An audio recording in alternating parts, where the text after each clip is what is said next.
It is my pleasure to welcome you to this session about teaching race with technology. It is something I am personally interested in, since those of you who know me know I was in a massive Twitter fight about 3 weeks ago with a guy who's like, Kant is great, and we don't need anything else in our lives, and all we need is Kant, and we don't need to study those illiterate enslaved people because we can't study them. And I kind of lost it. And so hopefully, Dr. Sam Richards can teach me how not to lose it on Twitter in this particular session. So as you all know from this morning, Dr. Sam Richards is professor at Penn State University, where he teaches the largest class about race in the United States. He is also the founder and director of the World in Conversations project. And so without further ado, I'm going to allow him to come here and teach me how to use Twitter better. Please sit.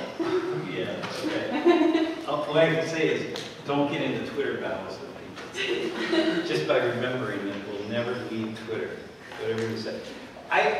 If you were here this morning, you heard way more of me talking than you need to hear, so I want to really open it up more. I did this thing ahead of time though, because this poll everywhere, which I actually use clickers right now in the classroom because I do, it's just faster and people can get a kind of quick response. And Penn State really pushing clickers. So most people have them, and it works. This you can work off a cell phone though. Most students have text planes. This is kind of nice because it gives us kind of a sense of some responses that we wouldn't ordinarily get, and they're anonymous responses. And so when I do this in class, usually coming down that screen will be something a lot of really crazy things. And students all like to resort to being sophomoric at some level. I had a classic example of students talking about how they regularly have sex with my wife and all sorts of things like that. Crazy things you can't fight. You just have to laugh at, because if you fought, you end up in a mental asylum. So, but some things that I think, but this is really valuable because you need some anonymity. I think in a race class, as we're talking about race, you got to give people an opportunity to express some things anonymously. But you also, have to take things, fairly seriously in other ways. So I am going to, because some of you are still doing that, I'm just going to pull this over here. Chalk is amazing. Actually, we don't have many chalkboards left at Penn State.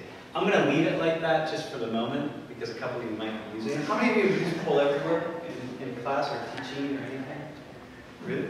Has anyone heard of it but never used it? So, okay, so yeah. It's a great tool. I mean, it's just because you can also do multiple choice questions and so on. You have to set it up ahead of time. But one of the let me just go back and let me start with the first thing. What I'm going to say here. Just pop this up so you can see it. Look, first from this morning's conversation, I use technology because I need to bring in multiple perspectives in the classroom. And technology is the easiest, fastest way to do that. I can go and recruit people to come in and offer a perspective, but it's not the same. And you can't bring somebody in and say, hey, can you come give a guest talk in my class for 8.5 minutes, and then I'm going to kick you out because I just want you to say these few things and then go. No, but I can find it on a video, or I can find it somewhere else in a place where somebody can do that. And that brings in all these perspectives, and you have to have as many perspectives as possible. We're not talking just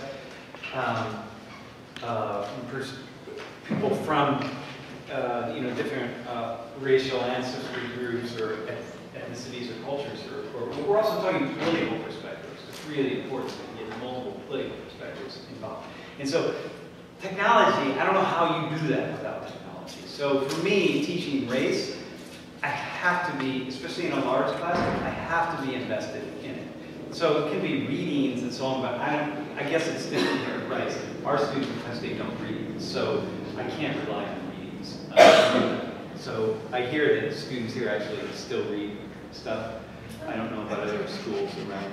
Those of you who are not at Rice, I don't know if your students read. I don't. Yeah. So I got to do it. I got to do it here, right? So. The other thing that technology allows me to do, and this is important in a race class, is to tap into emotions in a variety of ways. And when we're dealing with race, We need to find ways to enter the world of emotions. And not everyone, it doesn't happen for everyone just in conversation. It happens for people in lots of different ways and in lots of technological modalities. So, for example, my students get really active, you know, in the Twitter feed, going back and forth. They'll be responding in lots of things that are happening on Twitter, and they'll say things on Twitter, not realizing that they're never going to go away. But they'll say things on Twitter that they wouldn't ordinarily say, and then other people get to respond, and then we get to respond in class because people have said it on Twitter in the middle of my class, and then my TA says, hey, come check out the Twitter feed, and sometimes he'll just put it up on the screen, and everybody can see it. Sometimes he'll call me over and say, hey, you need to respond to this. So I know what people are thinking in the class. It's a lot of students, right? I need to be able to tap into that at any moment. And if I'm not tapping into the feel of what's going on, I might really be missing it. So technology allows me access in that way, and there are so many amazing technological tools. And I think, and it's fun. I mean, for me, it's fun. It's not true of everybody, but I really come to enjoy technology. It's really fascinating. And so I think as a teacher, there's some of the tools that are available to me that weren't available to me as a student, that I think if my teachers had some of this stuff, it would have made my learning much more interesting. I could have been actively involved. And then you think about something like Twitter. Oh my God, I'm talking about something in class. You know, let's say I'm talking about North Korea. I just make this side comment about what's going on in North Korea. My student can pull out their cell phone and click, you know, and do a hashtag for North Korea, and they can get all sorts of information right there in the moment, you know, and then bring that in, or whatever the case. I mean, the access that is available, and I want my students. First off, they're going to use their phones. They're going to play video games. They're going to watch NCAA basketball, you know, tournament games in the middle of class. They're going to do whatever they're going to do, regardless of what I say. And even if the class was 30 or 40 students, they're going to do it anyway. They're going to be texting under their seats. They're going to, whatever you don't want them to do, they're going to do it. So, I mean, well, maybe not at Rice, and I don't know about other schools, but you know, at Penn State, it's happening. So, what I do is try to stay out ahead of the curve, and I'm going to kind of try to take control of it a little bit. And then just to have and I'm just going to try to throw all this stuff out there, and then if I really want to have an open dialogue, just to have the access to something like Facebook. I mean, to create Facebook groups and Reddit groups, and oh God, the possibilities are, you know, for us with all these groups that we're running are just limitless, you know, and YouTube videos that I can just in a moment, my TA in the middle of class, I'm talking about something, and I'll just make some kind of reference to some obscure thing, who knows, you know, about the 2 employees that got fired from Taco Bell for speaking Spanish, you know, and I make a reference to that, and a minute later, he's got a YouTube fired up, ready to go. It's, you know, 60 seconds, and suddenly we're watching, he says, hey, hang on a minute, we got a YouTube video on that, and there we're watching it, and just the ability to, in real time to be making that happen is, to me, profound. I think that technology has to, however, we have to use it in the right way, or we have to bring it into the room. It's not just something out here. So I use those, John Quinones videos. I don't use that particular one that Jennifer showed, but I use another one. What I do with that, and what I would do with that, I would say, okay, this is a really powerful message here, but what, right? So what? What do we do? Well, what I do with the other one that I use, which is the bicycle thief video, which is pretty amazingly powerful, to drive the message home to people. And again, the one that I use is about black males compared to a white male, and then they show a young white woman. Same thing. I have all the black men in my class stand up. I say, stand up. If you identify as black, stand up. And I say, look, the rest of you, this might not matter to you. You may not see the importance of this, but look around you at all these young men. I said, for every one of them, this matters. This is with them every single day of their lives. This isn't some abstract thing. It's the guy sitting next to you. It's the guy sitting 2 seats away. How do you think, what about them? So I bring it back in a powerful way. Like, so what do you think? And then I walk people to, what do you think it's like walking every day? Walking around every day. Thinking it, knowing that you're being looked at in a different way. That somebody's calling the cops on you because you're walking down the street at this strange hour of the night, whatever. Similar thing with women. Walking across campus tonight, men. You know, this is how, I mean, you just got to make the links, right? I mean, I'm going off on a tangent, but a similar kind of thing. Like, men, you never, how many of you men have your cell phones out at night and are pretending to be talking on them as you're walking across campus? Because if anybody's thinking about attacking you, you want them to know that you're on the phone. Any men in here? There's 350 of you? No, not a single one. Women, how many of you regularly do this? You know, most of the hands go up. So it's that kind of thing. So as black men are standing, this video suddenly comes home in a real way, because it's not about these three guys in the video. It's about this guy right here, or this guy right here. And that's how the technology can get in the way, but you have to find ways to build it and touch the emotion. You know, make it real, drive it home. So I generally am going to pick videos or pick ways of using technological tools that I can bring it back in the world in kind of a critical thinking, heartfelt way. As opposed to just do it to have fun. It's never fun. Sometimes watch 2 minutes of a Japanese game show with these guys got a kit in their private cars just because we need a commercial break in middle class, but whatever. And then ask what's with Japanese that they have game shows, right? So that's the. I think that's the. I guess power. I don't know. So I have a couple of questions here. For those of you who are teaching, this question just sort of comes out, right? How are you using technology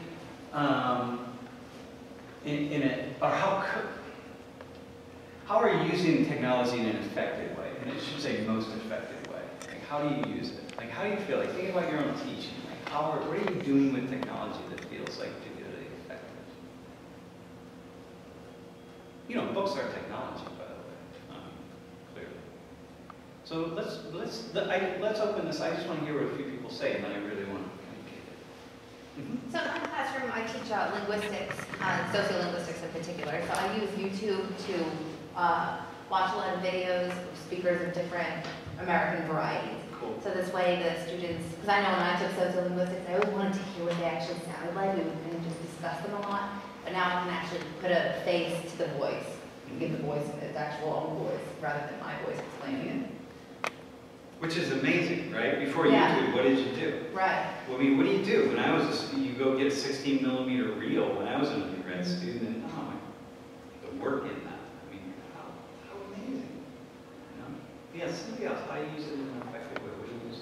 I've used Iron John Angels before to teach suffrage, because that's about Alice Paul's contributions to suffrage. And so I can talk about what's the film does well and what it doesn't do well in terms of representing things historically, and the things it doesn't do well, why does it tell the story that way instead of the way it was. If it was trying, what are they trying to do, the filmmakers, with the narrative that they offer, the images that they offer. But I can think of a lot more ways that I'm ineffective. So. Well, it's a thought, right? That's a thought. I do a lot of things very effectively. I shouldn't have. Most of what I do, I fail at. So I just keep trying new things. But I really see that I fail at most of what I do, which is what keeps me trying to get better, improve.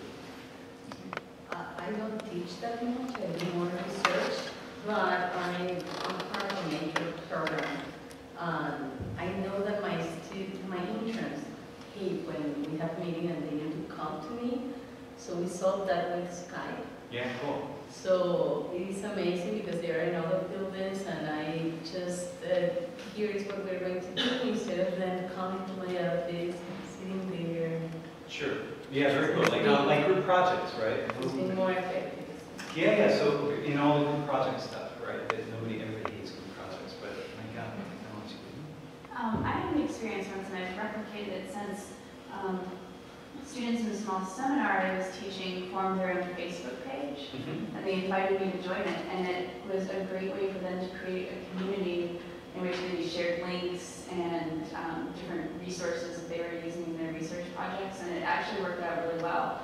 And I've done that since with other smaller groups of students. I don't know if it worked with 725 students, but with small groups of students who are working on similar topics in a research setting, the Facebook group, because they're all on Facebook. I mean, I'm on Facebook too, but I'm very hidden. But they use it and they communicate that way. And so that's a way to get them to talk to each other outside of class about what they're doing that they might not otherwise do. I kind of have a love-hate thing with PowerPoint. I teach anthropology, so it's incredibly useful to talk about things that, subsistence farming or, hunting and gathering, and show images of that with text and stuff. It's difficult because it's so linear. Yeah. And I think I show my gray hairs when I longingly think back to the old overheads. Because as you talk about things and begin making connections, you can go, oh, remember, like, we should look at this, and you pull things out. And I wish technology, a PowerPoint could be that fluid. Is there something out there that I don't know about? Well, yeah, there is, in a certain sense, Google search, right, or any image search, right? You just have, one thing that I do, I always have a tech person who's just ready, who's sitting there, pulling stuff up constantly.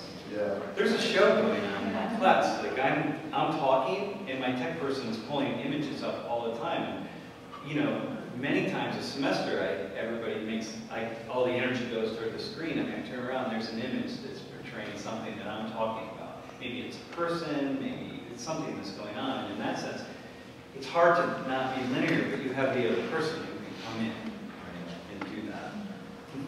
I've never used this, so I don't know if it's helpful or not, but I've been told that Prezi can accomplish that you can create a mind map kind of presentation with links between things. What's it called?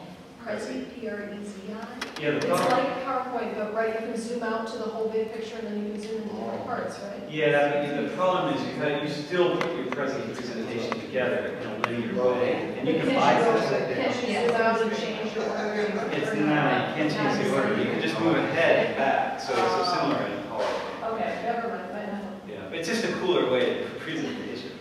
It's really quite amazing. Actually, I have my students use technology to fulfill their assignments. So I have them do a semester project where they have to pick a topic from the course or something related and educate another group about it. And then they report back to it. And so some of them use Facebook as their educational, component, or they'll blog about it. I mean, not everybody does this technology, but they have an option. So they really like having, the idea that they could create a Facebook page or, do a blog to fulfill that part of their assignment. Yeah, that's cool. I've been using discussion forums before each class, because my students do their readings, amazingly. And so I have them post questions on a forum about the readings, and it's awesome because sometimes I think I know what direction I want the class to go in for that day. But then I'll get all these questions where the direction they want it to go.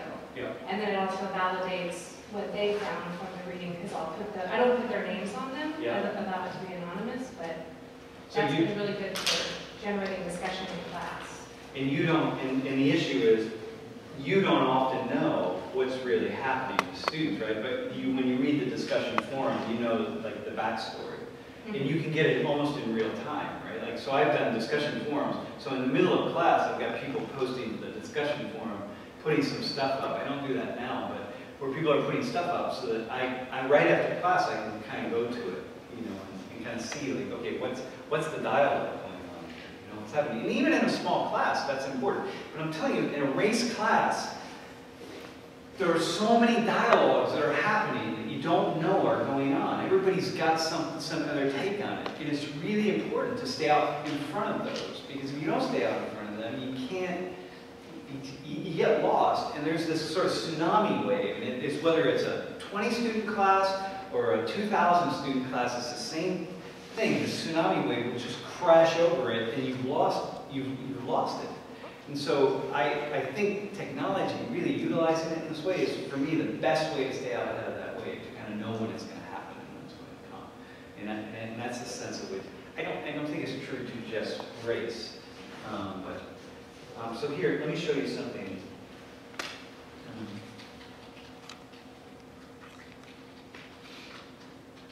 Hey Lloyd, I also want to say something about the International Dialogues class. I think that's probably useful. Maybe we could pull it up on Facebook. So this is our website, and I think I've done it on the website. Wait, what is the website? It's not showing.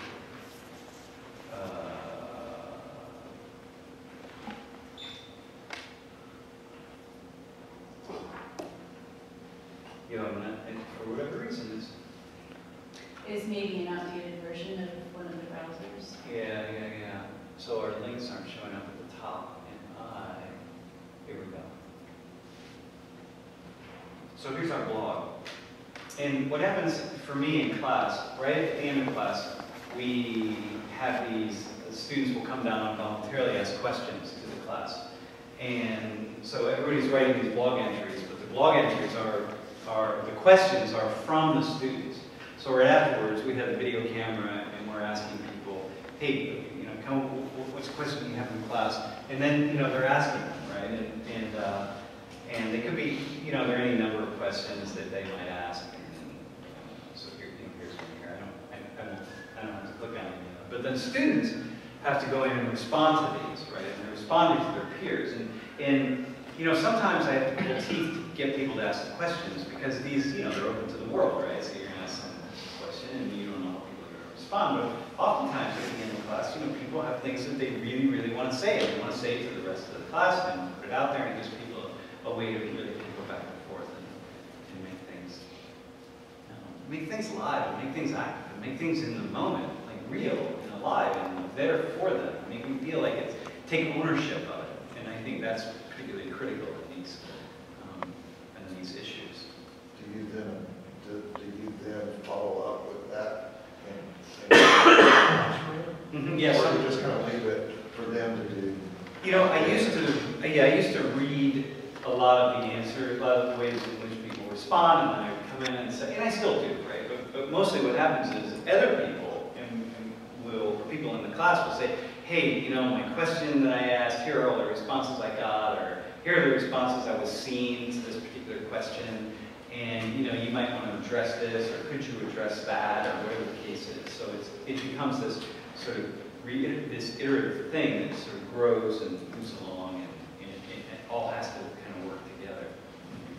I kind of meant to ask this in the last session, but I think it pertains here because it would be with technology and people putting all this stuff forward. Do you set anything up in terms of boundaries as to, you can't go into, you can't word things in a way that's going to slur someone else, or you can't go beyond a certain point in your commentary, or my impression was from what you said that you kind of open things up as much as possible. Yeah, I ask them politely to be nice, and I remind them that everything they say will be on the web forever.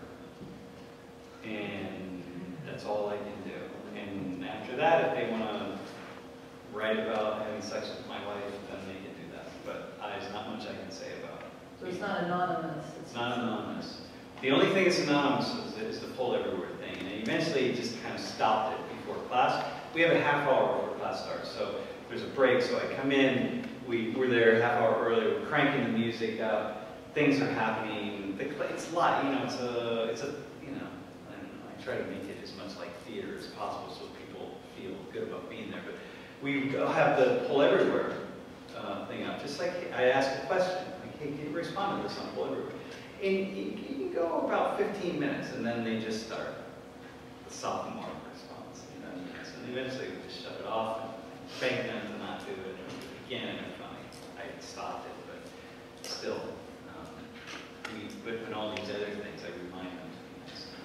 sometimes I have to come in and respond. Even on the Twitter, you know, someone will say in the middle of class, you know, that, oh, that stupid so-and-so that asks that stupid question, why don't you just go jump into a lake or whatever. They don't say it like that. But, and my TA will call me over and I'll have to say, dude, come on, man, that's so unfair. So in class I have to say, what are you doing? You know, this is a dialogue, this is a race class, this is where we want to have openness and conversation. You're shutting people down. So.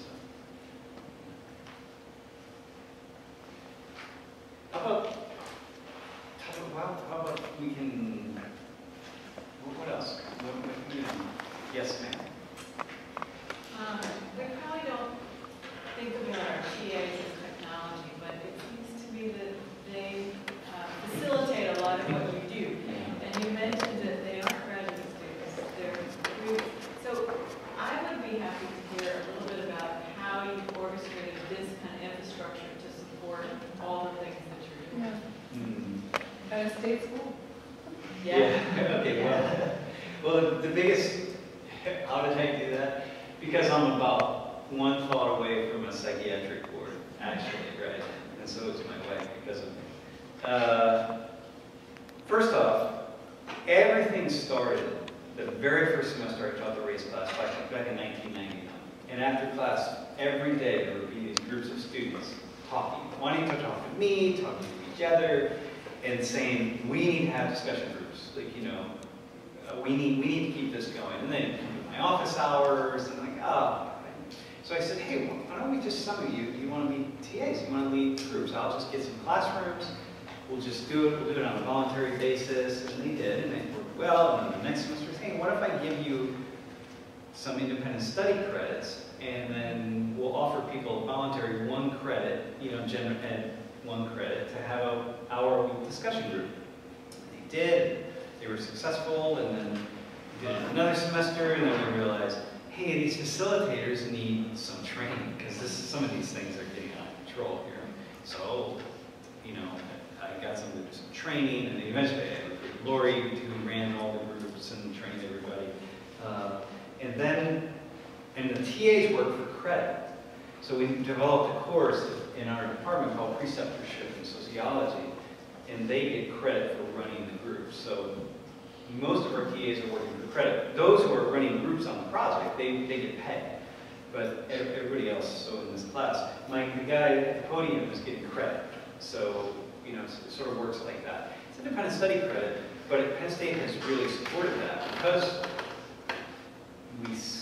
believe it or not, we have some very forward-thinking people. It's not about exploiting undergraduates, but it's realizing that we have some amazingly talented undergraduates. And if they can participate in a different way from on the other side of the classroom, alongside the instructors, wow, what a wonderful opportunity that would be, or it is. And we just kept pushing, using more undergraduate students, and it's, you know, for many of them, it's their best experience in college. So that's how we manage that, by giving them credit.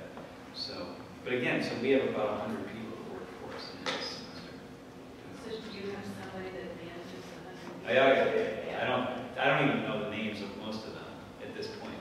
Yeah, we have someone who manages students, then someone who manages the managers, and it gets, like, you know, like, so once you get to the top, they're all getting paid. But otherwise, all the facilitators in the groups are out working for credit. Then we have a team of 8 supervisors for the 32 facilitators who are running discussion groups for the class. They work for credit. And they're like the super facilitators, and they go around just checking on things to make sure things happening. So, This is the only course you have to teach, right? With 745, they can't ask. Well, no, my name is on 2 other courses, but the truth is, I'm not in those. Yeah, my name is on 2 other courses. In fact, it might be on 3 other courses, but the people that work for us teach those. But it can only work because of technology. When there's a certain level you get to that I am wired up, and everybody's wired up, And we're using group meetings, so we can send a single text out to 30 people, and we can send, everything is completely, highly organized. Back when we first started with facilitators, I would send letters to their parents' house. Okay, you have agreed to be a facilitator. Remember, meet us on Wednesday, August 28th at X. And just, who knows if they'd be there. Now it's not. Now we're wired completely. There's nothing we can do without the technology. But do you want to pull that Facebook group up? And you feel like it? The Israel-Palestine one? Do you think it's worth it? I mean, I don't know what it's. I mean, talking about it is probably physical. Yes. Okay. Yes. Well, here's a question. What do you do when things get hot in an online situation? I mean, what do you do in that moment where students are having a Twitter fight, or somebody says something inappropriate on the blog, or it gets misunderstood, misconstrued, and then it snowballs out of control? I mean, I guess what I'm really asking is, how do you curate and facilitate in an age in which the internet is often the place for people to sound off anonymously in some really hateful ways? Yeah, okay. So one way is that I try to monitor good behavior. Okay, I try to, what's the word? Model. I try to model good behavior, okay? So I try not to sound off, and I try to be nice to people. So I gave the example of the woman I was nice to, but I try to be nice to people. That's about the most I can do. I don't worry about it. If I worried about it, I wouldn't take risks. And if I didn't take risks, then a lot of the cutting-edge learning wouldn't be happening, because it's happening on the margins. It's not happening in the center. Creativity happens out, not in this room, but right outside that door, right? The closer you get to the center of whatever is happening, the more you lose the creativity. Creativity exists on the margins. So I want students to stay as close to the margins as possible and not get hung up. Which is why, the A students are rarely our best students. They're rarely our most creative. Trying to think back off of that. Is there a way, so I'm old school, I'm young, like in age, but I'm old school when it comes to how I understand education, my philosophy of education. And I see a lot of drawbacks with sort of this push towards technology, right? For example, the sort of anonymity that comes with technology, right? You can get away with saying certain things. Via posts or even Twitter feeds to a certain extent not anonymous, but you can get away with doing things in a way that short circuits conversations that could be much more productive. And so I guess my question is, in what ways, how do you see the drawbacks of using so much technology in your courses? And also, the other question I have is, what does it mean for you to have a course that has 700 students to where you have to rely on technology so much to reach all of them? Because I guess I'm a graduate student and I am old school, so I'm thinking 20 students is enough if we're going to get some good work done. Okay. Right? I mean, because you can sit with them, you look them in the face, we can text all day, we can tweet with each other, but in terms of like 700 students, that's a huge load, not just for you, but for everybody. How do you reach all of these people in an effective way? Okay, all right, so here, you don't. That's the first thing you do. Once you cross over, look, you don't even reach 20 in an effective way. So it's all relative. I'll say the reason 700 is fine with me philosophically and so on is because if I was only teaching 20, nobody would be teaching more. People aren't lining up to teach race relations at Penn State. So either I teach 700 or 7,000 or whatever, or I teach 20. No one else is going to come in and say, okay, well, we'll do 3 sections of 20, and somebody else will say, well, if they did, then I would say, well, that would be probably the best thing to do, but it's not. And I think it's valuable enough that I'm saying, okay, I think I've got this down enough that I can go for 700. Knowing that I'm going to miss a lot, but we try to set up all of these alternative platforms in which people can get involved in different ways, so all the technology stuff, right, which again we're going to miss, right, and it does lead to a certain amount of anonymity and just kind of like bickering and so on. But you try to set it, you try to remind people and set it up to take it seriously, and many do, most do actually, I think. So, you know, we do that, and then we do all the breakout stuff, all the discussion groups, and so hoping that everything works out in the long run. Yeah. But there's a deep way in which I'm saying, Lori, my wife is old school. Like, so for her, she thinks sitting in a circle and having a real honest conversation. Take your books off the desk. Exactly. Sit down, have an honest conversation. So do I. And that's why it happens for us. In all these discussion groups, you know, you walk in, you take your books away, and you sit down in a circle, and you have a conversation. But what I'm doing is I'm sparking the conversation, right? I'm sparking it. I'm going to throw stuff in, and I'm going to give you something to push off. God, just really quickly, I guess if I can make this a little more concrete, I appreciate this comment, sort of back and forth. But I guess my question is, you gave earlier the example of having every black male student stand up, right, as relates to sort of particular YouTube video that shows racial discrimination against black males. I'm going to be honest with you, as a black male, I would feel very alienated if I was asked to stand up in front of 700 students. Yeah, okay. Right, so it seems to me that there's I'm just asking, is there a way to sort of mitigate these kinds of, do you understand what I'm saying? Like mitigate these kind of drawbacks that come with this technology, right? Because if I stand up in front of 700 students, everybody's going to be like, yo, right? And they may not look like that, but it's the feeling that comes with being singled out on the basis. Okay, I got it. So here, I'll respond to that. Number one, that's why I'm going to do it in a place like this, but in my classroom where where every black male who walks into the class already knows about me. They know what they're getting into. They have a sense of trust. Like we develop it. It's a very different experience, right? So if you're standing up, I will tell you, and that's the first thing. The second thing is there are a lot of black males in the class. So I wouldn't do it with where I knew only 3 people were going to stand up. I'd say, nah, that's not cool. With everybody with a disability, we used to, or anyone not disability. I wouldn't do it if only 3 people stood up. But when I know that 45 people are standing, that's a little bit different of a story. So if you were actually an undergrad in my class, you might feel alienated in some way, but I'll tell you, it would just be a different experience. If you were a Penn State student and you were there, it's a different kind of thing. Yeah. Were you going to say something? I was going to just piggyback on what you were somehow just in this something that just happened about as the person who is facilitating the discussions. What we try to do. So it's in this class where Sam is sort of sparking ideas and getting people to take positions because they have such an emotional response to things or intellectual responses. And then discussion groups can really happen. They can be very vital because of that, because they've all got something to push off of.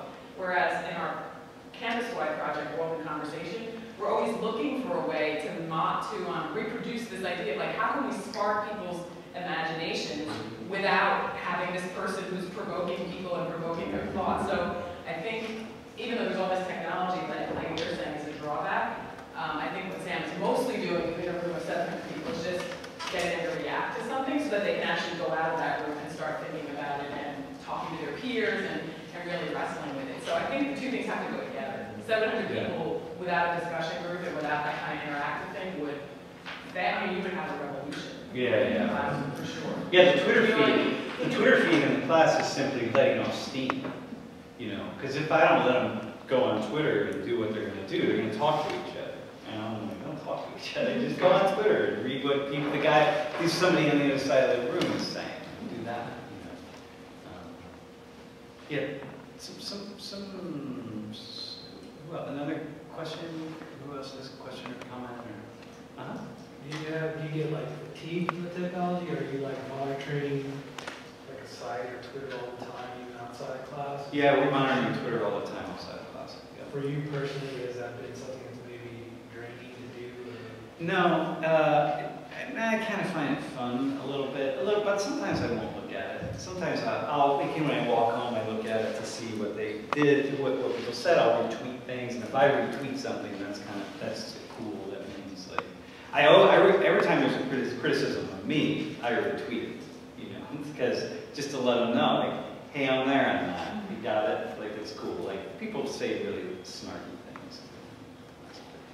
But yeah, so it's monitored all the time. but not in a bad way. You know, you can't. If you're gonna go there, if you want to play in the deep end, right? If you want to swim in the deep end with the sharks and the world of race relations, then may swim in the deep end. Like, yeah, that's what it is. But watch it all the time so that you haven't created a monster. You made things worse. You know, that's, I think, really key. It's very easy to do that. Yeah. Somebody else? One thing I try to foster in my classes is having students accountable for the ideas that they have, and not just having, like, they have that emotional response, but I want them to work with that and couch that in some sort of intellectual accountability, whether it's embedded in the readings. So I think one thing that makes me nervous about the technology is that it's unaccountable. Not just being anonymous, but it's kind of like I'm not sitting next to somebody saying something, I can kind of throw it out there, and I can get attention for it, but I don't have to have responsibility attached to those ideas. So I get a little nervous, you know, when I use kind of anonymous stuff where I want people to feel they can, because I teach gender, you know, and I want them to be able to throw stuff out there that they may feel uncomfortable bringing up in class, but I also want them to be intellectually and socially accountable for what they say. Yeah, that's cool. I like that. I do as well, and the best I can do is remind them, hey, here's let me just tell you what's happening. Right? Hey, I'm going to say what a colleague of mine, he teaches in comm. He has an active Twitter feed. He gave the student names to a buddy of his that does internet research for corporations. And so when you know, a corporation or an organization that wants to hire a student, they can send this company the name of the student, and the company does a background search on the web and just shows everything they got. He gave his entire class all of the names on the roster to this person. The person went through, started pulling stuff up that these folks had posted, and his students got really angry. And yet, it was one of the most beautiful services ever he could have done. And he laid out, this is you all in here. Look at this. This is what a corporate hedge fund, this is what your future employers are going to be using, and this is you. And so all this snarky, anonymous stuff that you're posting, there it is. And I try to reinforce that to people. So there's actually another backdoor piece on technology, and I'm trying to reinforce all the time. Well, oops, sorry, that's kind of interesting because at lunch today I was talking to my colleagues about if you're using Blackboard, Vista, or one of those web-type classroom shells, students submit their papers via Blackboard. Yeah. And of course, the state of Texas, if you're working at a state school, they collect all the university data gets shipped off somewhere. Yep. And it's not out of the realm of possibility that some students could regret what they wrote when they were 19 or something like that, especially a formal paper. Absolutely. Our president, in fact, I believe he didn't get an answer for things he wrote when he was running, or at least people tried to make an answer for that. So, yeah, I mean, it's really a little bit mind-blowing to think about tweets and things that aren't very developed, and people don't have to necessarily, I mean, they're just giving their views, right? Yeah. That's part of their own journey. That's sort of a dicey sort of platform to be delivering. Yeah, and there's probably no better place to address that than in a race class or a gender class. Probably not. I tweeted things that after I hit the send button, I said, well, or my wife said, you're an idiot. What are you doing? Why did you do that? Why did you say that? So we're all in it together. Maybe one last question or comment? I'll comment. Tiny windmills in Amsterdam says your mind is blown by how you use Twitter. I've been reading the entire time as an exercise now. I know who this person is. But yeah. No, it's interesting. So there are people now all over the world who are thinking about this. No, well, that's. And your comments on, I had tweeted that you need to remind them that what happens on Twitter stays on Twitter forever was favored in Pakistan. Yeah. So, you're reaching people. Yeah, there it is. Yeah, maybe not my own students, right?